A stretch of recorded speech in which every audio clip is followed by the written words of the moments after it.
सबसे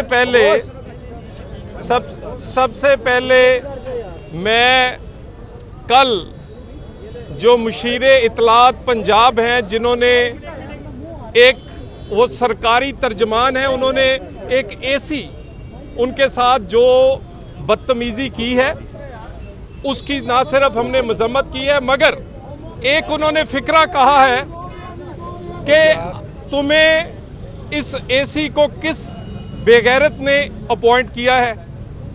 ये हुकूमत और तो कुछ नहीं कर सकी, मगर एक फैसला आज जरूर कर ले कि फरदौस आशिक ने ये एजाज, चीफ एग्जीक्यूटिव जो इस सूबे के हैं वो हैं बुजदार साहब, और चीफ सेक्रेटरी, इन दोनों में से ये एजाज किसको मिलेगा, या ये एजाज दोनों को मिलेगा। कम से कम ये फैसला जरूर कर लें कि फरदौस आशिक ने जो सरकारी तौर पे ऐलान किया है कि इसको किसी बेगैरत ने लगाया है, ये एजाज सीएम को जाएगा या ये एजाज ऊपर तक Imran Khan chief executive of this country को जाएगा। मैं दूसरी बात, यहां पर आज जवेद लतीफ साहब को पेश किया गया, और ये वही रवायत है जो फातिमा जना से शुरू हुई, और हर उस सियासतदान को, हर उस आवाज को जो किसी के हक के लिए उठती रही, जो आईनी और इंसानी हकूक मांगती रही, जो पाकिस्तान के वजूद के बारे के वो किस लिए बनाया गया है, उसके मकासद क्यों पूरे नहीं हुए, उस पर सवाल उठाती रही, वो सारे गद्दार ठहरे। आजकल गद्दारी का इल्जाम मुहिब्बे वतनी का सर्टिफिकेट है। मुझे ये बताइए कि कोई जज फैसला करे तो रेफरेंस आ जाता है, कोई आज सवाल करे कि वजीर आजम को कभी जलावतन और कभी फांसी घाट पर लटका दिया जाता है, और कभी बेटे से ना तनख्वाह लेने पर ता उम्र ता हयात नाअहल कर दिया जाता है। वो सवाल करे तो नैब पकड़ लेती है। जब कोई सवाल करे कि इस मुल्क में स्मैश करने की रवायत खत्म होनी चाहिए, कभी आप स्मैश करते हैं फांसी पर लटकाकर, कभी आप स्मैश होता है किसी धमाके में, ये स्मैश करने की ये रवायत जो लियाकत अली खान से शुरू हुई और बेनजीर भुट्टो तक जारी रही, ये खत्म होनी चाहिए। तो फिर आप गद्दारी का इल्जाम लगा देते हैं। बात यह है कि एक कठपुतली को हुकूमत में लाने के लिए और फिर उसको कुर्सी पर बैठाने के लिए कितने जतन करने पड़ते हैं, कितने कॉम्प्रोमाइज करने पड़ते हैं, और कैसे अदारों की इज्जत को दांव पर लगाना पड़ता है।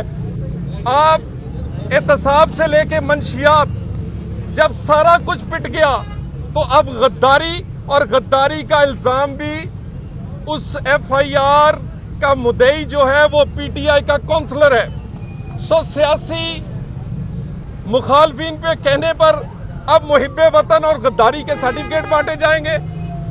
ये मेरी गुजारिश है, हम आवाज उठाते रहेंगे। आप नैब में पकड़े या एफआईए में, गद्दार बनाएं या मंशियात का पर्चा दें, और ये मंशियात का जो जिस तरह पिटा है ड्रामा, ये गद्दारी का ड्रामा उससे भी बुरी तरह पिटेगा। मैं चंद एक बातें कराची इलेक्शन के बारे में, कि ये कराची इलेक्शन में बात ये है कि पीपल्स पार्टी इतनी घबराई हुई क्यों है। भाई अगर कोई आपने कुछ किया नहीं, अगर आपके हाथ साफ है तो तलाशी दे क्यों नहीं देते। मेरा सवाल है कि वो 200 पोलिंग प्रिजाइडिंग अफसरान जो टाइम पर आए तो नून लीग जीत रही थी, वो 70 से ज्यादा प्रिजाइडिंग अफसर जो आधे घंटे का सफर 11 घंटे में तय करके आए, उसके बाद पीपल्स पार्टी जीत गई। आप कहते हैं जीत आपकी है, हम आपको घर जाके मुबारकबाद देंगे, मगर ये हमारा हक है कि हम गिनती करवाएं, ये हमारा हक है कि फोरेंसिक करवाएं। और बिलावल साहब, आप गिनती और फोरेंसिक और थैले खोलने की मुखालफत क्यों कर रहे हैं? क्यों नहीं थैले खुलने चाहिए? और ये तो एक इंसाफ की बात है, ये हमारा हक है। उसके बाद अगर जीत आपकी हुई तो हम आपके घर मुबारक देकर आएंगे।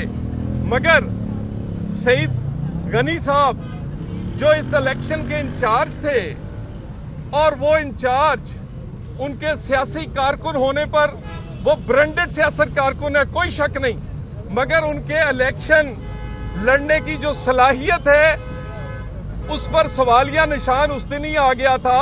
उनको एक माहिर के तौर पर सेनेट इलेक्शन में भी पीपल्स पार्टी ने इस्लामाबाद बुलवाया था, और सईद गनी साहब ने ही उस खाने के किस हिस्से में मोहर लगेगी उसका फैसला किया था।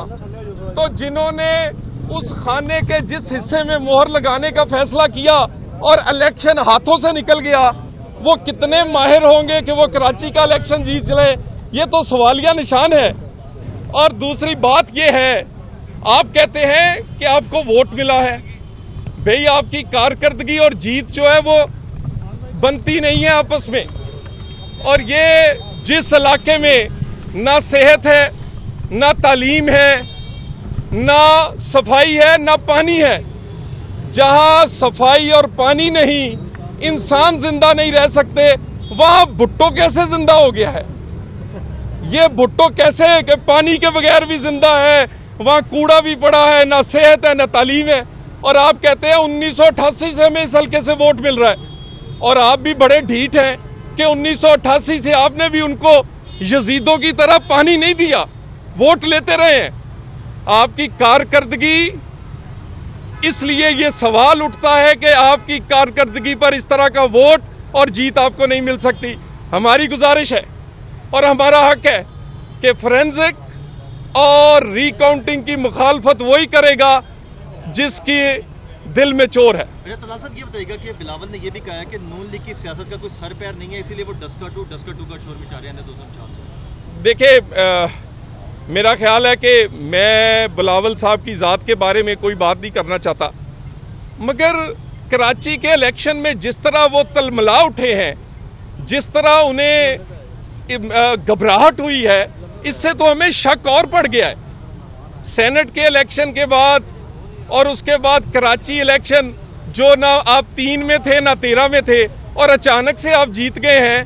हमें तो ऐसा ही लगता है जैसे सेनेट के इलेक्शन में कोई सौदा हुआ था, कहीं यहाँ ना हो गया हो। Thank you.